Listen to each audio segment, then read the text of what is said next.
the fallout from former President Trump's conviction in the hush money trial. CNBC political finance reporter Brian Schwartz reports that Trump is unlikely to lose the support of Republican mega donors as a result of the verdict. I was picking Brian's brain already. Brian joins us now to see if you had any.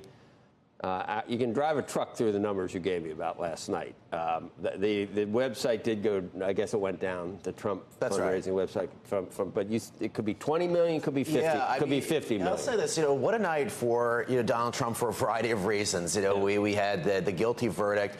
And then, within hours, he starts raising money at a clip. I mean, it got to a point where his fundraising website crashed. The website the Republicans use called Win Red, right? So it crashed because of the amount of money. That's what the Trump people say was going to him post the guilty verdict. And what I'm hearing is that their estimates running around Trump world of exactly how much they raised. People are saying anywhere from 10 to 20 to even maybe $50 million post the verdict. And that would be an extraordinary amount of money if, in fact, that's what they end up announcing that they raise. And I think it's just a tell from the story that we ran yesterday of exactly what's going on here with the Republican mega donor, Republican leading business leader, and where they're at coming into this morning and their views on this verdict. And they're not necessarily criticizing Trump for the verdict. They're doubling and tripling down in some cases. And you think that's from the mega donors, though? It's from the mega donors. It's also from small. It's also from small dollar. The folks that were on the website yesterday were not the mega donors. Well, that's not exactly right either. What I spoke to people. So I spoke to different consultants who work with people who are very wealthy in and around this town and across the country. And there was somebody who was telling me that you can go online and you can give to these various Trump-related committees. And we'll get into that another day. It's 6 figures. And this person was telling me he hadn't received this amount of calls and outreach to work with these donors to get their money onto the website and process that money toward Donald Trump. And that's really remarkable. I mean, this is somebody who's been working this circuit, for instance, for years. You saw Ackman, you saw Elon Musk, you saw David Sachs, you saw all those. Actually may come out and endorse him. Well, yeah, so what we're hearing, again, this is all, again, ironically, we ran that story yesterday. We've been hearing over the last few days into the buildup of this guilty verdict that Bill Ackman was likely to support Donald Trump.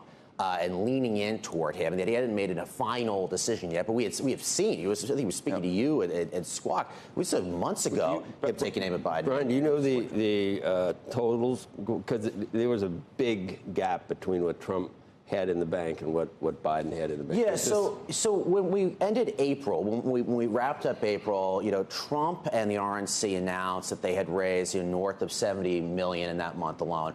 Biden and the DNC had announced, combined with their political operation, that they raised a little bit over $50 million. Okay. So up until this point, Trump has started to slowly surge back into the fundraising game against Biden.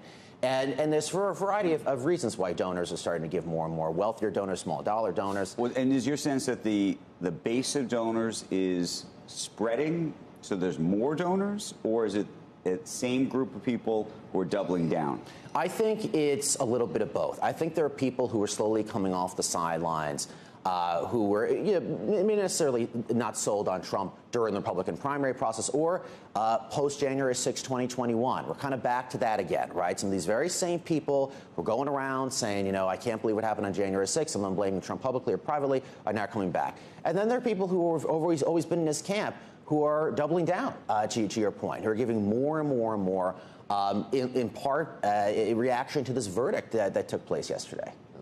Betting sites initially flipped completely. Right, not that it matters. They're basically at the same place. Now they're back to the same place. Yeah. But they had flipped, and Biden was up by 4 or 5. But, it's thin trading. It doesn't necessarily, but just as a measure to gauge the sentiment. The polls are all over the place, too. Right. Like the polls, even the snap polls that were taken last night on some of these things. That's right. To say who it's going to change. Well, that's right. It's really unclear how this verdict is going to change anybody's vote, if anyone at all. I mean, this is the question mark now for Joe Biden, the Democrats. I mean, how far do they go with using this result in court against Donald Trump? Is that really a tactic they want to use? Could it backfire on them? Because I don't know how many Americans are really sitting back and caring about what took place there. I mean, I'm sure there are people. I'm just saying in terms of the polls and the people in the key states of Michigan and Ohio.